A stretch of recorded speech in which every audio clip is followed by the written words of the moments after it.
Vou aguardar mais um ou 2 minutos. Somos em 7, aqui 8 já. Todos estão retornando.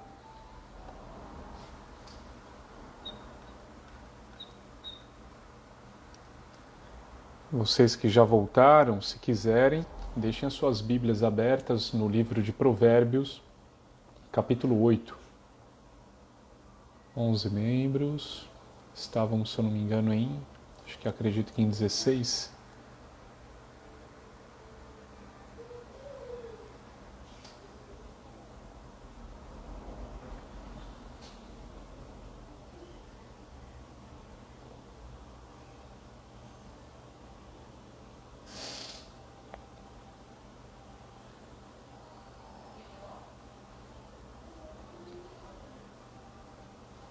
Muito bem, eu acredito que todos que estavam na conexão anterior já retornaram. Vamos abrir as nossas Bíblias no livro de Provérbios, capítulo 8, e a leitura inicial é dos versículos 10 ao 13. Provérbios 8, 10 a 13. Aceitai a minha correção, e não a prata, e o reconhecimento mais do que o ouro fino escolhido, porque melhor é a sabedoria do que os rubis, e tudo o que mais se deseja não se pode comparar com ela. Eu, a sabedoria, habito com a prudência, e acho o conhecimento dos conselhos. O temor do Senhor é odiar o mal, a soberba e a arrogância, o mau caminho e a boca perversa eu odeio, diz a palavra do Senhor. Pai, mais uma vez nós pedimos que pela Tua misericórdia o Senhor nos ajude, que o Senhor tenha piedade das nossas vidas por conta das nossas falhas e nos capacite a Te servir. Que a cada dia, Senhor, o Senhor possa nos colocar de pé no centro da Tua vontade e nos encher com a Tua força para vivermos de acordo com o Teu querer. Por isso nós pedimos perdão pelas nossas falhas e pedimos que o Senhor nos aceite na Tua presença e que também pela Tua misericórdia o Senhor abra os nossos entendimentos e os nossos corações, de maneira que a Tua palavra seja bem plantada em nós, para que ela frutifique, para que ela gere mudança em nossas vidas. Nós não queremos, Deus, ler a Tua palavra de acordo com a nossa vontade, não queremos buscar as nossas interpretações e os nossos desejos na Sua verdade, mas nós queremos ser confrontados e transformados pela Tua palavra. E é por isso que nós oramos ao Senhor e já Te agradecemos em nome de Jesus. Amém. Livro de Provérbios 8, 10 a 13, ele de forma bem enxuta, de forma bem rápida, de forma bem objetiva, ele consegue abarcar um tema, um mega tema, do qual nós poderíamos passar horas aqui conversando, mas eu gostaria de pegar os 2 pontos principais. O livro de Provérbios está dizendo, aqui nesses versículos do capítulo 8, que nós vivemos em um confronto entre 2 desejos, o desejo da carne e o desejo de agradar ao Senhor, de alcançar sabedoria. O desejo da carne busca aquilo que agrada a carne, e o desejo do Espírito busca agradar a Deus. Quando essa passagem diz que nós não devemos buscar o ouro, nós não devemos buscar a prata, mas nós devemos buscar o conhecimento é a verdade. A verdade é a palavra de Deus. A palavra de Deus é a revelação do nosso Senhor Jesus Cristo, que por sua vez, quem vê o Filho, vê o Pai. É a única verdade. Não existe nenhuma outra. Por isso que Jesus diz, eu sou a verdade, o caminho e a vida. Ninguém vai ao Pai, senão através de mim. E nós vivemos então nesse dilema. Buscar as nossas vontades ou buscar a vontade de Deus. E o livro aqui está dizendo que a prata e o ouro não possuem valor quando comparados ao conhecimento de Deus. É por isso que o versículo 11 diz, porque melhor é a sabedoria do que os rubis. Melhor é a sabedoria do que os rubis. Quantos de vocês possuem um rubi em casa? Eu não tenho rubi aqui em casa. É uma pedra extremamente preciosa. Mas, por mais precioso que algo seja neste mundo, mais precioso ainda é o conhecimento de Deus. É conhecer a palavra de Deus e não só saber o que está escrito ali, mas viver. Esse conhecer é no sentido de ter intimidade com a palavra do nosso Senhor. E o versículo 12 diz: eu, a sabedoria, habito com a prudência e acho o conhecimento dos conselhos. O temor do Senhor é odiar o mal. Então ele está dizendo que uma das primeiras consequências na nossa vida, quando nós passamos a viver a palavra de Deus, quando nós conhecemos a palavra de Deus e a colocamos em prática, é que nós passamos a rejeitar o mal. Nós passamos a ter ódio do mal. Ah, mas ódio não é pecado? Não, ódio é pecado ter ódio pelas outras pessoas. Odiar o pecado não tem problema nenhum. Nós temos que odiar o pecado mesmo. Nós temos que ter nojo, ojeriza do pecado. Tanto é que a Bíblia diz que a nossa luta não é contra sangue nem contra carne. É por isso que nós não devemos odiar as pessoas. Se alguém me faz um mal, eu não posso odiar essa pessoa, porque a minha luta não é contra o sangue, contra a carne. Eu não estou lutando contra outra pessoa. Agora, ter ódio do pecado, eu tenho mesmo, nós temos que ter. O que é ter ódio do pecado? É quando o Espírito Santo começa a nos revelar que nós estamos vivendo fora da vontade de Deus. E viver fora da vontade de Deus, gostaria de deixar isso muito claro, não é apenas o caso em que a pessoa está completamente afastada. Existem casos que são muito nítidos. A pessoa abandonou a igreja, a pessoa abandonou os caminhos, a pessoa não quer mais orar, a pessoa não quer mais ler a Bíblia. Isso é um caso muito clássico, é uma forma visível de ver que alguém abandonou os caminhos do Senhor. Mas existe também a possibilidade de alguém estar ali em cima do muro. Tanto é que em Apocalipse Deus repreende também a igreja morna. Ele não fala apenas da igreja fria, mas fala da igreja morna. Então, e a igreja somos nós. Então Deus não está falando de um templo de pedra, de maneira que ele está se referindo a pessoas que estão em cima do muro. São pessoas que frequentam a igreja, são pessoas que ouvem a palavra, são pessoas que buscam a Deus, mas em algumas áreas elas relutam, em algumas áreas elas resistem. Em algumas áreas da vida ela quer buscar a prata, ela quer buscar o ouro, ela quer buscar as riquezas deste mundo, ela quer buscar aquilo que lhe satisfaz, ao invés de buscar a presença de Deus. E aqui no versículo 13, quando ele diz assim: a soberba e a arrogância, o mau caminho e a boca perversa eu odeio. Aqui é Deus falando na primeira pessoa, porque Deus é a própria sabedoria. O versículo 13 está se referindo a ele como o Senhor. Deus está dizendo que ele tem ojeriza do pecado. Então, se ele age em nós, nós também deveríamos ter. Eu quero voltar para aquela ideia, então, de que algumas pessoas estão completamente afastadas. Isso é fácil de se verificar, mas tem aquelas pessoas que estão dentro da igreja, muitas até há décadas dentro da igreja, décadas, muito tempo, e negociam com o pecado também há muito tempo. O pecado não incomoda. E aqui é que mora o perigo. Porque quando o pecado incomoda, eu passo a ter sentimento. Sempre que alguma coisa me afeta, eu tenho um sentimento. Ou eu tenho um sentimento de prazer naquilo, eu amo alguém, eu amo alguma coisa, ou eu tenho um sentimento de repulsa. Se eu não tenho sentimento nenhum, ou eu estou absolutamente habituado com aquilo ali, por exemplo, eu não sei vocês, a não ser que eu esteja com muita sede, mas eu bebo água várias vezes ao dia, então quando eu não estou com muita sede, eu estou bebendo simplesmente porque eu sei que eu devo consumir, ingerir bastante água, eu não sinto tanto prazer ali em tomar aquele copo d'água. É diferente quando eu saio para fazer um exercício, passo a manhã fora praticando algum esporte, volto morrendo de sede, aí você toma lá 2 copos de água e sente tem aquela sensação de prazer, de alívio, de frescor. Mas quando é algo normal, você come por comer, nem está com tanta fome, é porque é o horário da refeição mesmo, ou você toma um copo d'água simplesmente porque está cuidando da tua saúde, é algo habitual, você não sente nada. Agora o versículo 13, quando ele diz assim, eu odeio, Deus está falando, eu odeio a soberba, eu odeio a arrogância, eu odeio o mau caminho, eu odeio a boca perversa. Deus está dizendo que ele reage a essas coisas e nós deveríamos reagir se o Espírito Santo habitasse em nós. E é aqui que surge o alerta.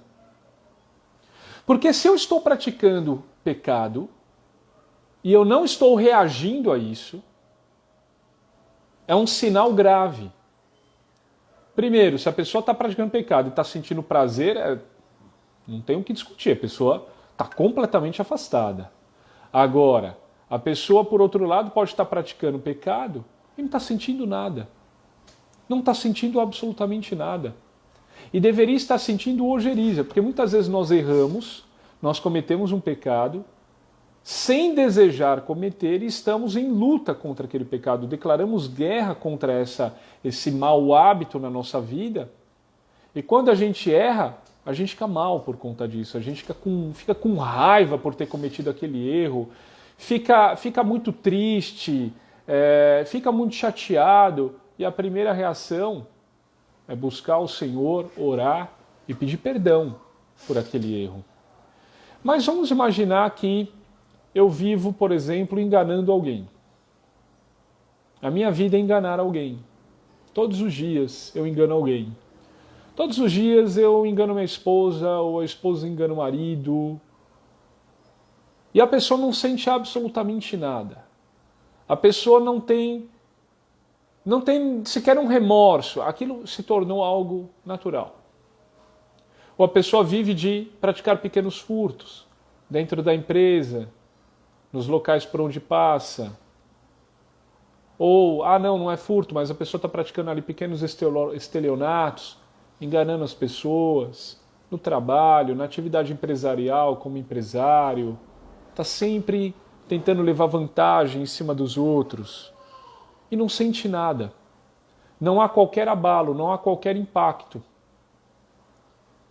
Deveria ter, porque o livro de Provérbios diz que o Senhor abomina essas coisas. E se o Senhor habita em nós, nós deveríamos abominar também. O que está acontecendo? Por que alguém pode estar dentro da igreja e vivendo dessa maneira? Dá uma olhada no que fala o livro de Hebreus, capítulo 10, versículos 26 a 29. Hebreus, capítulo 10, versículos 26 a 29.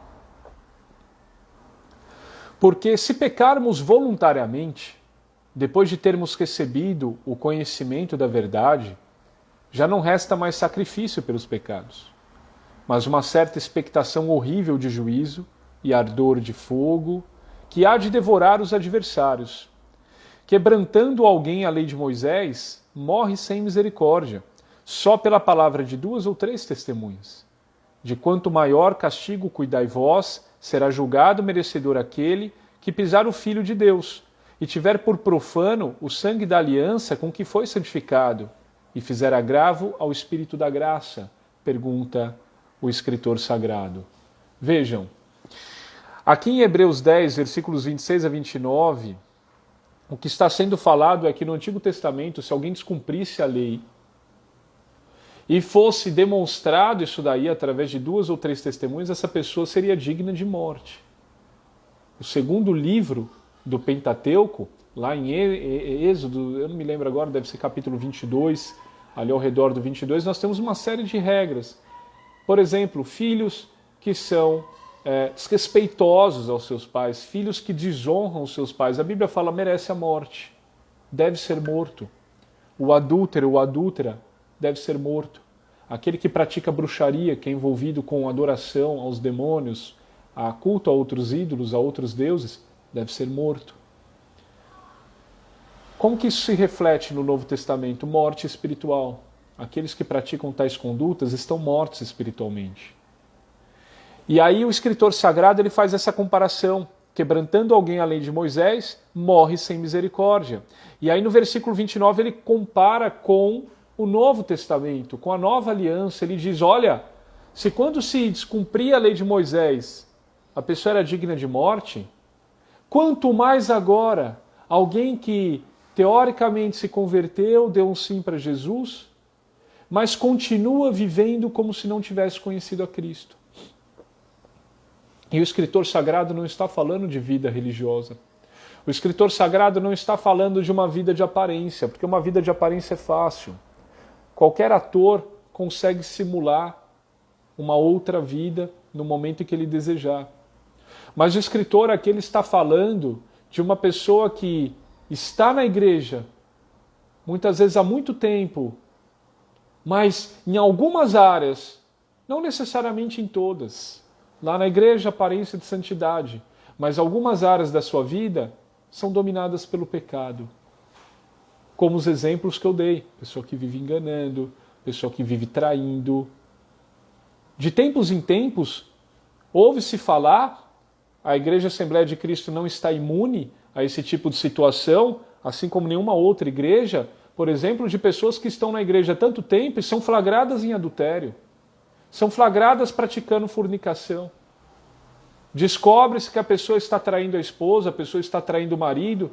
Às vezes a situação ainda é pior, a pessoa está dando em cima de outros membros dentro da igreja, vilipendiando o nome de Cristo, destruindo o Evangelho, trazendo maus exemplos, exemplos horríveis para as pessoas que estão lá fora, muitas vezes até afastando pessoas que poderiam ser atingidas naquele momento pela pregação do Evangelho. Ou pessoas que dentro da igreja tentam enganar umas às outras. Mas às vezes não é nem dentro da igreja, a pessoa faz isso fora, dentro da igreja muitas vezes até se comporta. Pessoas, por exemplo, que mentem sem sentir qualquer tipo de culpa.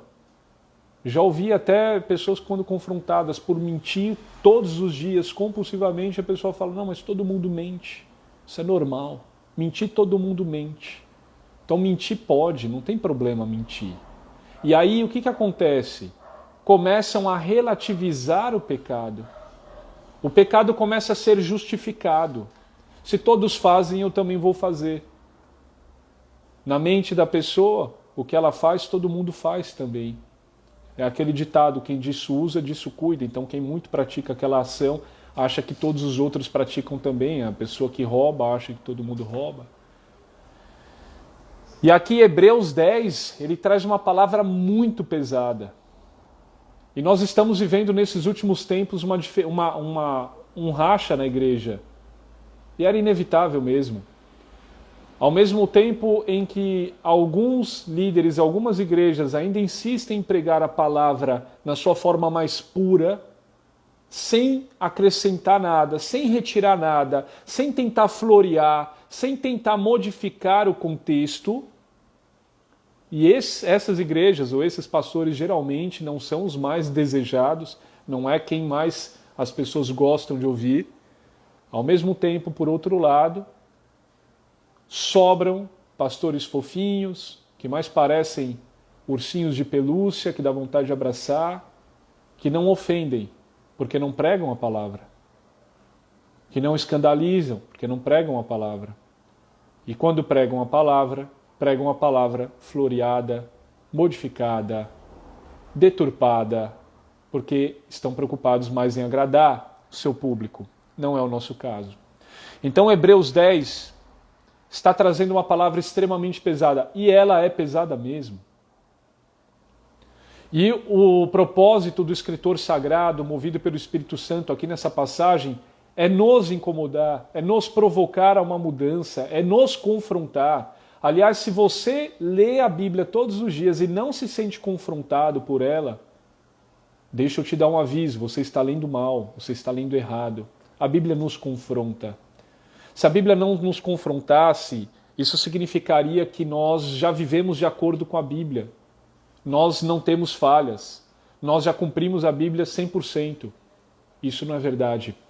Então a Bíblia naturalmente vai nos confrontar, vai nos tirar da nossa zona de conforto. De maneira que Hebreus 10 ele está trazendo uma palavra dura que nós costumamos chamar de passagem que trata da expressão, do tema cair da graça. Cair da graça. Uma pessoa que estava na graça, uma pessoa que estava na igreja, uma pessoa que estava na presença de Deus e de repente ela cai. Ela desaba daquela vida consagrada ao Senhor. E o escritor pega muito pesado. Ele diz o seguinte, versículo 26, porque se pecarmos voluntariamente, depois de termos recebido o conhecimento da verdade, já não resta mais sacrifício pelos pecados. Não sei se todos captaram a mensagem, mas essa parte final ela é quase que desesperadora. Na hora que a parte final do versículo 26 diz, já não resta mais sacrifício pelos pecados, uma pessoa que é verdadeiramente movida pelo Espírito Santo, ao ler uma passagem dessa, ela entra em estado de alerta. Porque você correu o risco de já não ter mais sacrifício pelos teus pecados, significa que você está correndo o risco de ir para o inferno. Significa que você está correndo o risco de não fazer parte do reino de Deus por toda a eternidade. Mas de qual tipo de pecado está sendo tratado aqui nessas passagens que tratam do tema cair da graça? Pecados voluntários. Pecados voluntários. Mas o que é pecado voluntário?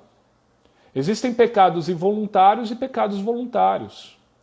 Os pecados involuntários nós podemos dividir em dois grupos. O pecado involuntário, no primeiro grupo, é o pecado espontâneo, que você não pensa antes. Por exemplo, uma pessoa te irrita, você leva uma fechada no sinal, você se irrita e solta um palavrão. Ou você se irrita e deseja um mal. Tomara que ele bata o carro lá na frente. Não deveríamos. Mas, quando cometemos esse tipo de pecado, esse é um pecado involuntário, espontâneo. A pessoa sequer raciocinou antes de fazer, soltou. Pecado. Tem que pedir perdão, tem que se arrepender, tem que vigiar para não cometer esse tipo de conduta. E diversos outros pecados. Por outro lado, existe o pecado involuntário espontâneo. Como que é o pecado involuntário espontâneo? A pessoa não queria praticar, mas ela chegou a racionalizar e praticou em seguida. A pessoa sabia que não devia fofocar, mas não segurou a língua e soltou a fofoca. Não segurou a língua e falou mal de alguém. Não segurou a língua e confidenciou algo que não poderia confidenciar.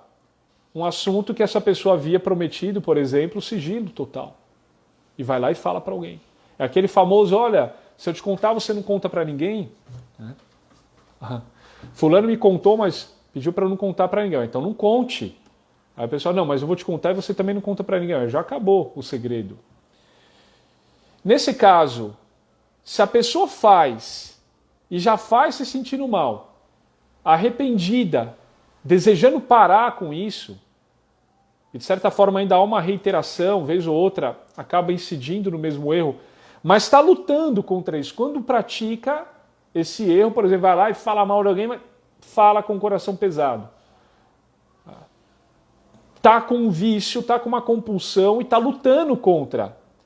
Pede perdão a Deus, trava uma luta com isso, sente angústia quando comete esse erro, sente mal, está constantemente pedindo a Deus, Senhor, me ajuda, isso daqui é uma falha que eu tenho, eu preciso parar, isso daqui é um hábito e eu quero acabar com esse hábito.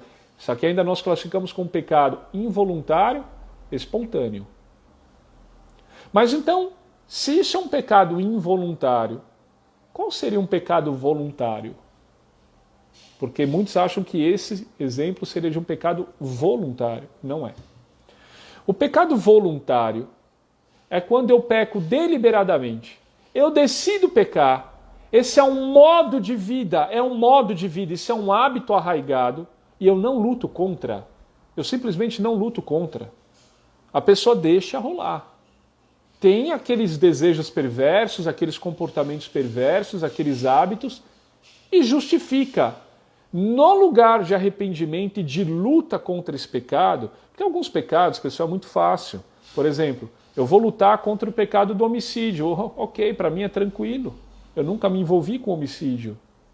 Eu vou lutar contra o pecado do aborto, eu vou lutar contra o pecado do infanticídio, eu vou lutar contra o pecado da lesão corporal. Ok, para mim é tranquilo.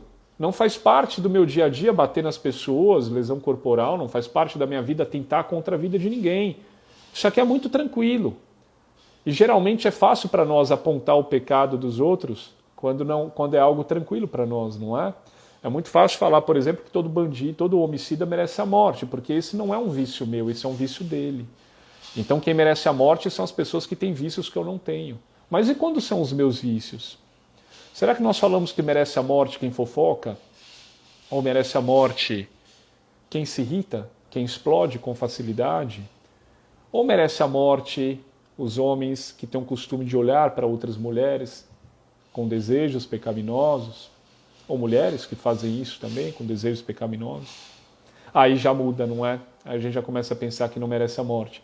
O que eu estou querendo dizer aqui é o seguinte, pessoal, é muito fácil falar de pecados que eu nunca vou cometer. Provavelmente, em nome de Jesus, vou morrer sem nunca matar alguém. E todos vocês também.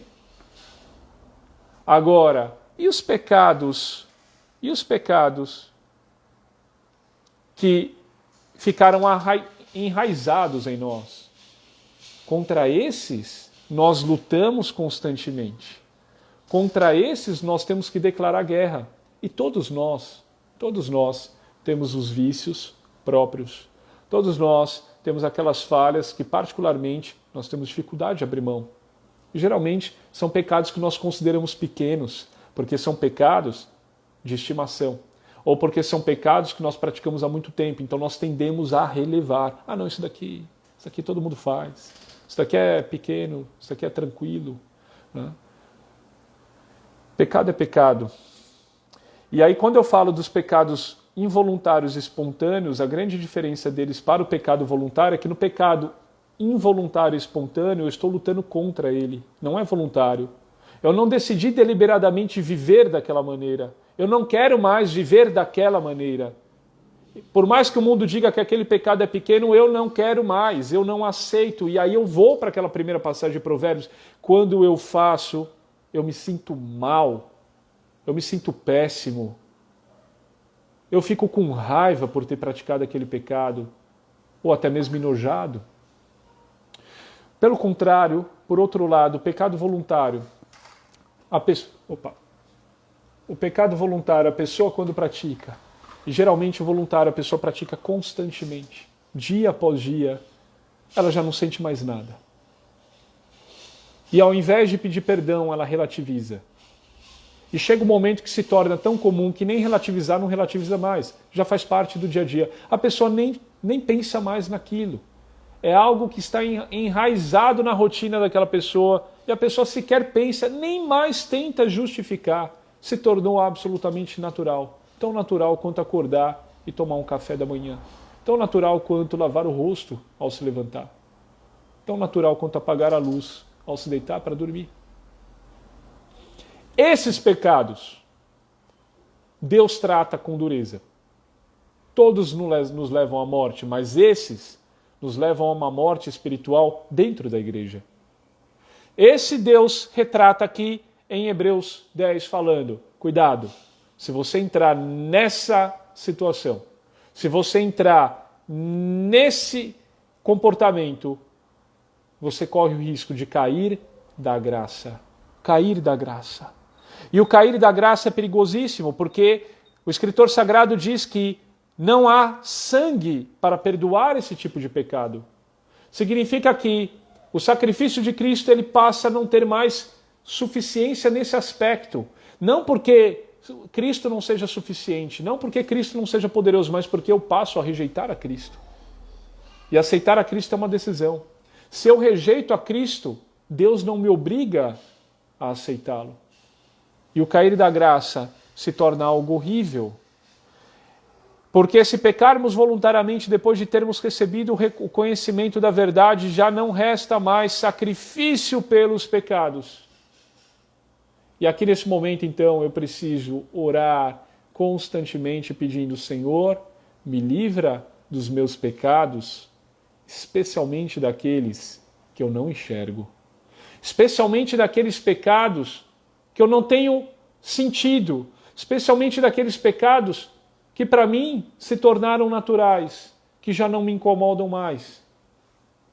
Eu não posso aceitar que a minha vida seja conduzida dessa maneira. Porque o versículo 27 diz, já não resta mais sacrifício, mas uma certa expectação horrível de juízo e ardor de fogo que há de devorar os adversários.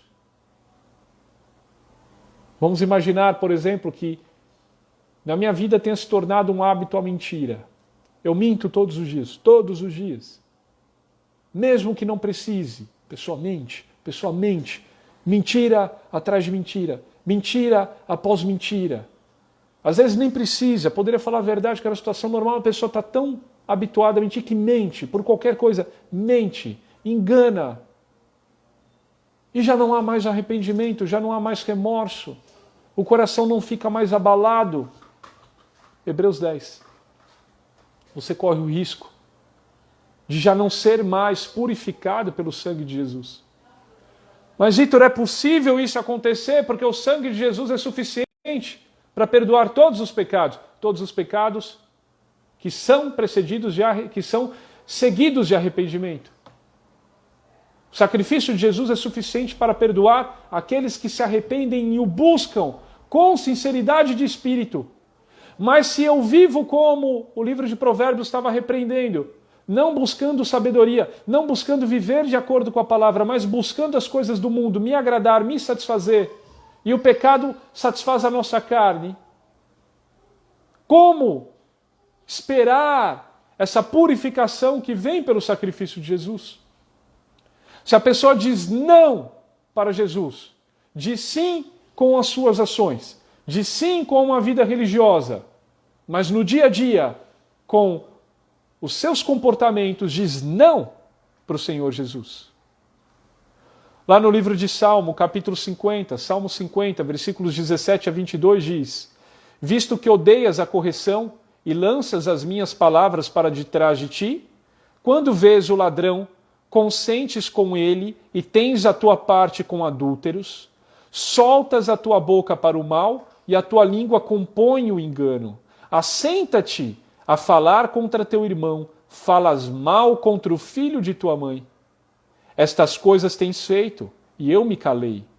Pensavas que era tal como tu, mas eu te arguirei e as porei por ordem diante dos teus olhos.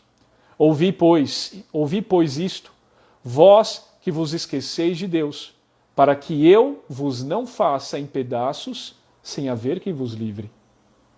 Deus está falando aqui nesse salmo. Você pode até ter achado que estava tudo bem. Você pode até ter se acostumado com determinadas práticas. Você pode até ter relativizado e dito que todo mundo faz, isso é normal. Mas eu, o Senhor, está dizendo aqui, eu, o Senhor, colocarei todas essas coisas em ordem diante de você e irei prestar contas. A boa mensagem é que no versículo 22 o Senhor diz que há uma esperança. No versículo 22 o Senhor diz: vós que esqueceis de Deus, ouvi isto, ouça esta exortação, enquanto é tempo. A palavra também diz: se hoje ouvires a voz do Espírito Santo, não endureçais os vossos corações. E é a mesma coisa que está sendo falada aqui no versículo 22. Ouvi, pois, isto, para que eu não vos faça em pedaços. Deus está falando, não é o meu desejo que alguém caia da graça. Não é o meu desejo que alguém se perca do meu caminho. Portanto, ouça esta palavra. E aonde não havia arrependimento, que haja arrependimento. Onde haviam justificativas, onde haviam explicações, onde havia tentativa de tornar o pecado algo aceitável, que haja arrependimento. É isso que está falando esse versículo 20, esse versículo 22 do Salmo 50. Ouça enquanto é tempo, antes que Deus nos despedace.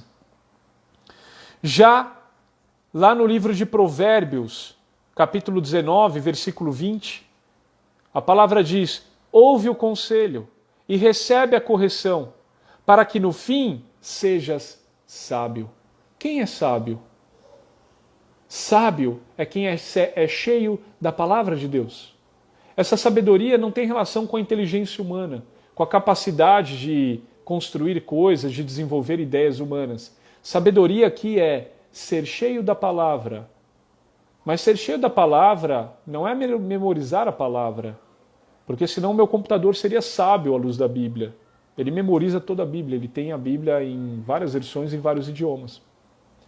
Ser sábio é, ao ouvir a palavra, aceitar que ela nos confronte e deixar a palavra ganhar sempre, nunca lutar contra. Eu nunca devo lutar contra. Eu nunca devo resistir quando a palavra de Deus me confronta. Eu devo perder sempre e deixar que Deus me transforme e deixar que a palavra de Deus me mude. Ouve o conselho e recebe a correção, para que no fim seja sábio. No final nos tornamos sábios, Mas esse caminho passou pelo menos por 2 etapas, está dizendo o Provérbio 19, 20. Primeira etapa, ouça o conselho. Ouça o que a palavra diz. Após ouvir o conselho, chega a segunda etapa. Recebe a correção. A igreja não é o local para nós ficarmos recebendo palavras de autoajuda e nos sentirmos confortáveis nas nossas cadeiras. É um local de confronto, porque é um local onde a palavra é pregada. Ouça a palavra, diz Provérbios. Recebe a correção. Só recebe a correção quem está errado. E se nós nos deixarmos levar pela nossa carne, nós estaremos errados. Por isso nós precisamos da correção. E precisamos da correção diariamente. Porque a nossa carne tende para o pecado. Se eu decidir abandonar essa correção, se eu decidir lutar contra a disciplina de Deus que me confronta, se eu decidir lutar contra o sentimento de tristeza que o Espírito Santo gera em mim quando eu cometo um erro, e passar a justificar, a explicar, a dar desculpas para a minha conduta, para o meu comportamento, principalmente para aqueles pecados de estimação. Já falamos, esses são os mais difíceis. É muito fácil falar dos pecados que não são de estimação. Mas se ao invés de aceitar a correção, de aproveitar aquele momento de constrangimento que o Espírito Santo gera em mim, assim que eu cometo um erro, e aproveitar esse momento para buscar ao Senhor, muitas vezes com lágrima, com pedido de perdão, se ao invés disso eu lutar contra e rejeitar a correção, o que vai acontecer comigo é uma petrificação no coração. O meu coração vai cauterizar, vai se petrificar. E um coração petrificado, ele já não é mais acessível ao agir de Deus, não porque Deus não possa, mas porque a pessoa disse não para o Senhor. E aí voltamos para Hebreus. Pecados voluntários. Para pecados voluntários não é possível o agir, não é possível o perdão, a purificação pelo sacrifício de Cristo. Nós devemos decidir de que maneira vamos viver. Se nós vamos viver um evangelho fácil, que nos agrada, se eu vou pensar na internet, no YouTube, passagens que me agradam, e cada vez mais tem ficado fácil, porque dificilmente hoje nós encontramos pregações inteiras no YouTube. Pode dar uma olhada. Tem ficado cada vez mais comum palavras de 5 minutos, vídeos de 2 minutos, pequenas pílulas. E a pessoa vai pensando, ela pega o tema lá que mais a agrada, o tema com que ela mais concorda, e os outros vai deixando de lado. Quando o pastor fala algo que eu concordo, eu aceito e gosto. Quando o pastor fala algo que eu não concordo, eu tapo os meus ouvidos e fecho o meu coração. Ou vamos viver esse evangelho de faz de conta, em que eu penso da Bíblia aquilo que me agrada, e quando o castigo de Deus vem, eu fico questionando, mas por que Deus? Por que eu estou pagando? Por que eu estou vivendo essa situação? Por que eu estou passando por tanta dificuldade? Ou nós vamos aceitar a palavra como ela é. Dura, desafiadora, porém transformadora e ao mesmo tempo amorosa, que nos convida reiteradamente para o conserto. A palavra diz que Deus só castiga os filhos a que Ele ama. Aqueles que não são filhos não são castigados. A palavra, ao mesmo tempo que me exorta, ao mesmo tempo em que ela me confronta, ao mesmo tempo em que a palavra me chama para o conserto, ela me dá paz, ela me reconstrói, ela cura as feridas da minha alma e ela me coloca de pé na presença de Deus, sempre renovado, sempre com novas forças para buscar ao Senhor e para viver a sua vontade. Que assim sejam as nossas vidas, que nós possamos aceitar a disciplina de Deus e travar uma luta contra o pecado. Mas não é contra o pecado na vida dos outros. Não é contra aqueles pecados que para mim é muito fácil evitar. É travar uma luta contra os meus pecados, contra os meus velhos hábitos, contra tudo aquilo que eu tento relativizar e dar uma justificativa, uma explicação dizendo que é normal. Nós temos que travar essa luta urgentemente e aceitar a correção de Deus e pedir ao Senhor: Senhor, desperta em mim um desejo pela tua sabedoria, um desejo pelo teu conhecimento e não um desejo da carne. Tira de mim, Senhor, esses desejos por coisas desta terra. Que os meus olhos não brilhem ao pensar no ouro, na prata, mas que os meus olhos brilhem e o meu coração se regozije com a possibilidade de estar na sua presença. Assim como nós lemos no primeiro versículo de hoje. Mais vale a sabedoria de Deus, é muito mais valiosa e preciosa do que o ouro e a prata e os rubis e qualquer coisa que eu possa encontrar nessa terra.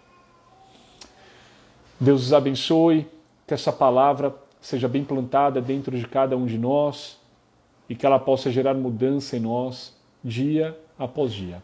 Amém? Vamos orar. Senhor, obrigado, Deus, por mais essa reunião, obrigado por mais esse encontro. Nós te pedimos, Deus, que o Senhor nos transforme verdadeiramente. Não permita que nenhum dos teus servos e servas viva um evangelho de mentira, viva um evangelho de engano. Não permita que nós vivamos dominados pela hipocrisia, mas que nós, de fato, venhamos a ser novas criaturas em Ti, através do Teu Filho Jesus Cristo. Nos transforma, Senhor. Nos ajuda a travar uma guerra contra os nossos pecados, contra os nossos velhos hábitos, contra o velho homem. Senhor, não permita que nós venhamos a nos acostumar com as nossas falhas, que nós enxerguemos as nossas falhas como algo inaceitável e passemos a Te buscar dia após dia, clamando pela Tua ajuda, pelo Teu socorro. Senhor, que o Teu povo possa entender que um dos maiores inimigos é a nossa própria carne, que nós não temos como único inimigo o diabo ou o mundo, mas o nosso velho homem, o nosso velho eu. E a partir dessa compreensão, Senhor, nos ajude a lutar contra os nossos instintos, contra os nossos desejos carnais. E que dessa maneira o Teu Santo Espírito seja edificado em nós, faça morada em nós, e que nós possamos ter paz com o Senhor e viver no centro da Tua vontade. Que nós não tenhamos paz com o pecado, Deus. Que os Teus filhos e filhas sejam incomodados, constrangidos, levados a um arrependimento sincero, dia após dia, no processo de santificação. E que a Tua igreja aceite o desafio de viver o Teu Evangelho, porque a porta é estreita, mas nós temos certeza que aqueles que foram chamados e escolhidos pelo Senhor hão de passar por essa porta, Senhor. Que o Teu povo vença essa batalha e possam, Senhor, percorrer essa carreira e dizer como o Teu servo Paulo: percorri essa carreira, batalhei essa batalha e venci pelo poder do Senhor Jesus Cristo. Que nós possamos, ó Deus, receber de Ti, Deus, a Tua aprovação após esse processo de santificação. Que os nomes dos Teus filhos e filhas estejam sempre bem registrados, escritos no Teu livro da vida, Deus. Que nenhum deles se perca e que nós possamos ser guiados constantemente pelas Tuas poderosas mãos. Abençoa os lares dos Teus servos que estão acompanhando esta doutrina, que esses lares, ó Senhor, sejam cheios da Tua paz, que essas casas aqui representadas, cada uma dessas famílias, recebam, Senhor, o Teu consolo, que esses locais sejam conhecidos como casas de oração. Afasta, Senhor, dos nossos lares todo mal. Que o Senhor possa, Deus, decretar a vitória em todas as batalhas que os Teus servos têm travado e têm lutado, em todas as áreas, ó Deus. Que a tua palavra de vitória seja liberada sobre essas vidas e essas casas representadas por cada um que está assistindo essa live. Nós pedimos ao Deus que o Senhor coloque por terra toda palavra de maldição. Que toda maldição hereditária seja desfeita neste momento para a honra e glória do teu santo nome, Deus. Nós te pedimos também que toda palavra contrária seja colocada por terra na vida do teu povo. Que eles tenham vitória contra o pecado. E que eles tenham vitória, Deus, contra todo o levante do inimigo. Que as portas do inferno não prevaleçam contra a tua igreja e contra estes lares aqui representados, Deus. Abençoa essa noite, que seja uma noite de paz e que o dia de amanhã seja um dia na tua presença para cada um que está aqui acompanhando a tua palavra e todos aqueles que por qualquer motivo não puderam estar aqui também, que o Senhor os alcance, que o teu Santo Espírito trabalhe em todas essas vidas.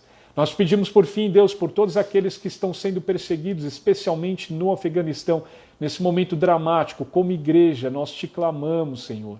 Tem compaixão dessas pessoas, destes teus servos e servas, que eles se tornem como invisíveis aos olhos maus, que eles sejam blindados, ó Deus, assim como teu povo no Egito, blindado contra o espírito da morte, que aonde essas pessoas estiverem naquele local, até que venha um resgate, até que eles possam ser retirados daquele local, daquele país, que aqueles que desejam o mal não os veja, que as suas casas sejam blindadas também no mundo espiritual, que as suas vidas sejam poupadas.